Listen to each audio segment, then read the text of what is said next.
നമസ്കാരം. ആരോ വിഷനിലേക്ക് സ്വാഗതം. നമ്മുടെ അയൽ രാജ്യമായ ബംഗ്ലാദേശിൽ കലാപം അതിരൂക്ഷമായ പോരാട്ടമായി തുറന്നുകൊണ്ടിരിക്കുകയാണ്. ഇതിനെ തുടർന്ന് ബംഗ്ലാദേശ് നാഷണലിസ്റ്റ് പാർട്ടിയുടെ നേതാവിൻ്റെ വീട്ടിൽ തീയിടുകയും അദ്ദേഹത്തിൻ്റെ മകൾ 7 വയസ്സുള്ള പെൺകുട്ടി അതിദാരുണമായി വെന്തുമരിച്ച സംഭവവും ഇപ്പോൾ റിപ്പോർട്ട് ചെയ്തിട്ടുണ്ട്. കൂടാതെ കുടുംബാംഗങ്ങൾ നിരവധി പേർ അതിഗുരുതരമായ അവസ്ഥയിൽ അതിതീവ്ര പരിചരണ വിഭാഗത്തിലാണ്. ഏത് നിമിഷവും ജീവൻ വരെ നഷ്ടപ്പെടേണ്ട തരത്തിലുള്ള പരിക്കുകൾ എന്നാണ് റിപ്പോർട്ട് ചെയ്തിട്ടുള്ളത്. ബംഗ്ലാദേശിലെ ഇന്ത്യ വിരുദ്ധ നേതാവും പുറത്താക്കപ്പെട്ട, അതായത് നമ്മൾ ഇന്ത്യ അഭയം കൊടുത്ത പ്രധാനമന്ത്രി ഷെയ്ഖ് ഹസീനയ്ക്കെതിരായിട്ടുള്ള വിദ്യാർത്ഥി പ്രക്ഷോഭമാണ് ഈ രീതിയിലേക്ക് വ്യാപിച്ചത്. വിദ്യാർത്ഥി പ്രക്ഷോഭത്തിന്റെ മുൻനിരയിൽ നിന്നിരുന്ന് അതിനെല്ലാം നേതൃത്വം കൊടുത്ത ഉസ്മാൻ ഖാദി ഒരുപക്ഷെ പാകിസ്ഥാന്റെ ISIയുടെ പണവും വാങ്ങി അവരുടെ സപ്പോർട്ടോടു കൂടിയാണ് ഇതെല്ലാം ചെയ്തിട്ടുള്ളത് എന്ന് തന്നെയാണ് ലോകം മുഴുവൻ വിശ്വസിക്കുന്നത്. ഉസ്മാൻ ഖാദിയെ അജ്ഞാതന്റെ വെടിയേറ്റ് മരിച്ചിരുന്നു. ആ 2 ദിവസം മുമ്പ് അജ്ഞാതന്റെ വെടിയേറ്റ് മരിച്ച ഉസ്മാൻ ഖാദി, അതിനെ തുടർന്നുണ്ടായ കലാപമാണ്. ഉസ്മാൻ ഖാദിയുടെ അനുഭാവികളാണ് ഇപ്പോൾ ഈ കലാപം ഇത്രയേറെ വഷളാക്കിയിരിക്കുന്നത്.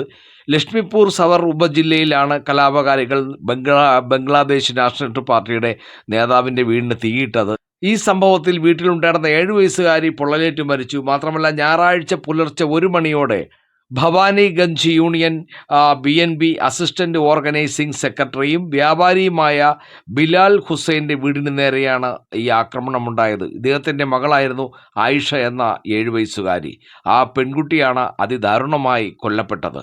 അക്രമികൾ വാതിലുകൾ പുറത്തു നിന്ന് പൂട്ടിയ ശേഷം പെട്രോൾ ഒഴിച്ച് വീടിന് തീയിടുകയായിരുന്നു എന്ന് ബിലാലിൻ്റെ അമ്മ ഹസീറ ബീഗം പറഞ്ഞു. വാതിലുകൾ പൂട്ടിയതിനാൽ വീട്ടിലുള്ളവർക്ക് പുറത്തു കടക്കാൻ കഴിഞ്ഞില്ല. മാത്രമല്ല ബിലാൽ ഹുസൈൻ, മക്കളായ സൽമ അക്തർ, സാമിയ അക്തർ എന്നിവർക്ക് അതിഗുരുതരമായ പൊള്ളലേറ്റിട്ടുണ്ട്. ഇവരുടെ ശരീരത്തിൻ്റെ ഏകദേശം 60% പൊള്ളലേറ്റതിനാൽ ഇവരെ ധാക്കയിലെ national institute of burn and plastic സർജറിയിലേക്ക് മാറ്റിയിട്ടുണ്ട്. ബിലാലിൻ്റെ ഭാര്യ നജ്മ, 4 മാസം പ്രായമുള്ള കുഞ്ഞ് അബീർ, 6 വയസ്സുകാരനായ മകൻ ഹബീബ് എന്നിവർ അത്ഭുതകരമായി രക്ഷപ്പെട്ടു. സംഭവത്തിൽ പോലീസ് അന്വേഷണം ഊർജിതമാക്കിയിട്ടുണ്ട്.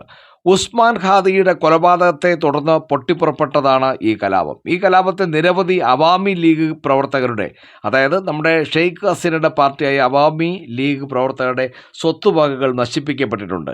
കലാപം മറ്റു സ്ഥലങ്ങളിലേക്കും വ്യാപിക്കുന്നുവെന്നാണ് പുറത്തുവരുന്ന റിപ്പോർട്ടുകൾ. കഴിഞ്ഞ ദിവസം കലാപത്തിനിടെ മതനിന്ദ ആരോപിച്ച് ആൾക്കൂട്ടം ഒരു ഹിന്ദു യുവാവിനെ മർദ്ദിച്ച് കൊലപ്പെടുത്തുകയും പിന്നീട് പെട്രോൾ ഒഴിച്ച് കത്തിക്കുകയും ചെയ്തിരുന്നു. പിന്നീട് നടന്ന അന്വേഷണത്തിൽ മതനിന്ദ നടത്തിയതിന് യാതൊരു തെളിവും ലഭിച്ചിരുന്നുമില്ല. അപ്പോൾ അതായത് വെറുതെ ഒരു മതനിന്ദ ആരോപിച്ചുകൊണ്ടാണ് ഒരു ഹിന്ദു മതത്തിൽപ്പെട്ട യുവാവിനെ ഇവർ പെട്രോൾ ഒഴിച്ച് കത്തിച്ചത്. അതായത് അടിച്ചു കൊന്നതിന് ശേഷം, മർദ്ദിച്ച് കൊലപ്പെടുത്തിയതിന് ശേഷം പെട്രോൾ ഒഴിച്ച് കത്തിക്കുകയായിരുന്നു.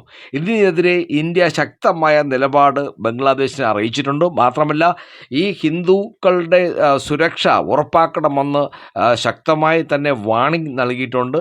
മാത്രമല്ല കൊല ചെയ്ത ഹിന്ദു യുവാവിൻ്റെ കൊലയ്ക്ക് പിന്നിൽ പ്രവർത്തിച്ചവരെ നിയമത്തിന് മുന്നിൽ കൃത്യമായും അറസ്റ്റ് ചെയ്ത് നിയമത്തിന് മുന്നിൽ കൊണ്ടുവരണമെന്നും തക്ക ശിക്ഷ കൊടുക്കണമെന്നും നമ്മുടെ ഭാരത സർക്കാർ അതിശക്തമായി തന്നെ ബംഗ്ലാദേശിനെ അറിയിച്ചിട്ടുണ്ട്.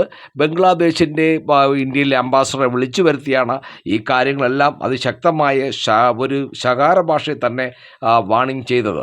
പിന്നെ ഇതുകൂടാതെ ഇന്ന് ഇതിനെതിരെ ബംഗ്ലാദേശിൻ്റെ നമ്മുടെ എംബസിക്ക് മുന്നിൽ ഒരു കൂട്ടം ഹിന്ദുമത വിശ്വാസികൾ, ഹിന്ദുമതക്കാർ ബംഗ്ലാദേശിലെ ഹിന്ദുമതങ്ങളെ, ന്യൂനപക്ഷങ്ങളായ ഹിന്ദുക്കളെ സംരക്ഷിക്കണമെന്നും ഈ ഹിന്ദു പയ്യനെ അടിച്ചു കൊന്ന് പെട്രോൾ ഒഴിച്ച് കത്തിച്ചതിന് ഉള്ള രോഷം അറിയിക്കുകയും ഒപ്പം അതിനെതിരെ ശക്തമായ പ്രതിഷേധം അറിയിച്ചുകൊണ്ടൊരു പ്രതിഷേധ ധർണ നടത്തുകയുണ്ടായി.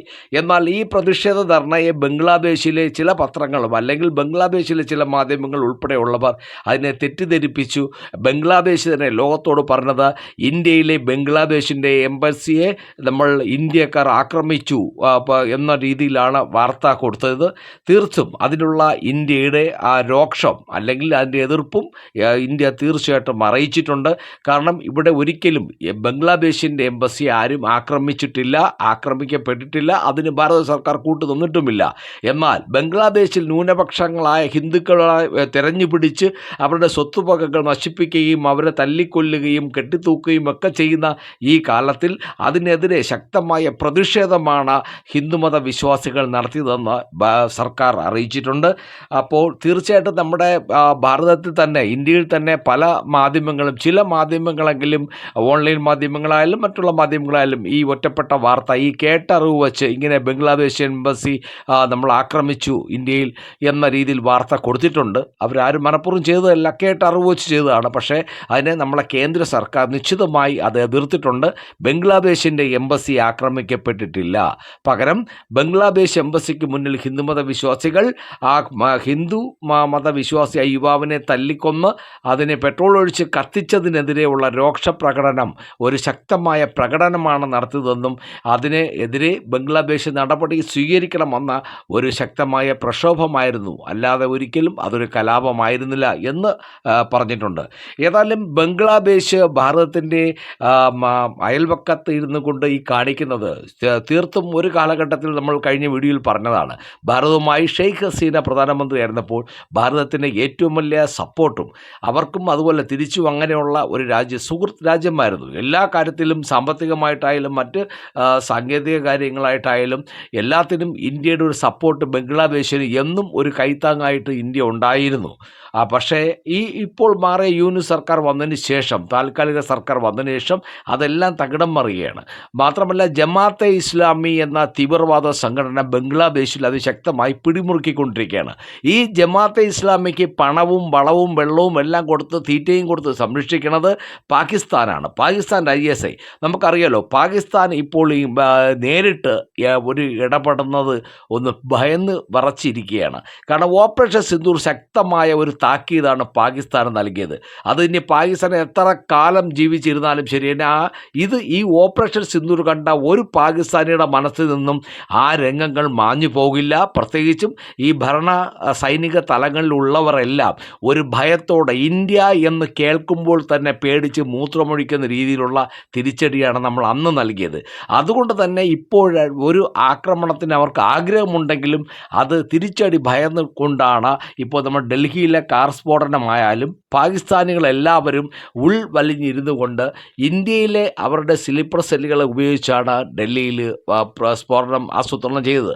അതുപോലെ തന്നെയാണ് ഇപ്പോൾ അവർ ആലോചിക്കുന്നത്, പാകിസ്ഥാൻ്റെ ISI ആലോചിക്കുന്നത് ബംഗ്ലാദേശ്, ഇന്ത്യയുടെ അയൽരാജ്യമായ ബംഗ്ലാദേശിലെ ജമാഅത്തെ ഇസ്ലാമിയെ പണം കൊടുത്തും പ്രലോഭനങ്ങൾ കൊടുത്തുകൊണ്ടും ജമാഅത്തെ ഇസ്ലാമിയെ ഒന്ന് മുൻനിരയിലേക്ക് കൊണ്ടുവരികയും അവരുടെ നേതൃത്വത്തിൽ ജമാഅത്തെ ഇസ്ലാമി എന്ന തീവ്രവാദ സംഘടനകളുടെ നേതൃത്വത്തിൽ അവിടുത്തെ തീവ്രവാദികളെ ഉപയോഗിച്ചുകൊണ്ട് ഈ പ്രക്ഷോഭത്തിൻ്റെ പേരിൽ ഇന്ത്യക്കെതിരെയുള്ള ശക്തമായ ഒരു പ്രക്ഷോഭമാണ് ഇത് നടത്തിക്കൊണ്ടിരിക്കുന്നത്.